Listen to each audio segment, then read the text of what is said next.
Record பண்ணுறது. இன்றைக்கி capsicum rice, carrot capsicum rice. கேரட்டை சாப்பரில் போட்டு நல்லா பொடியாக துருவி அதில் சேர்க்குறோம்.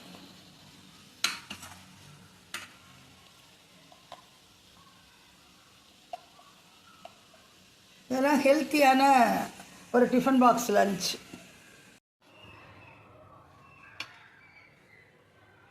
சாதம் இந்த மாதிரி உதிராக வடித்து மேலே கொஞ்சம் எண்ணெய் நல்லெண்ணெயை விட்டால் ஒத்தையாக ஆகிடும். அதுக்கப்புறம் வதக்கின கிரேவி,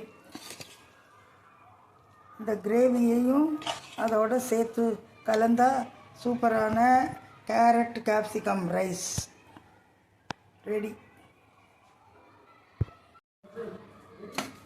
சாதத்தையும் கிரேவியையும் இதோ கலக்கிறோம். கலந்ததுக்கப்புறம் ஃபுல்லாக பார்க்கணும்.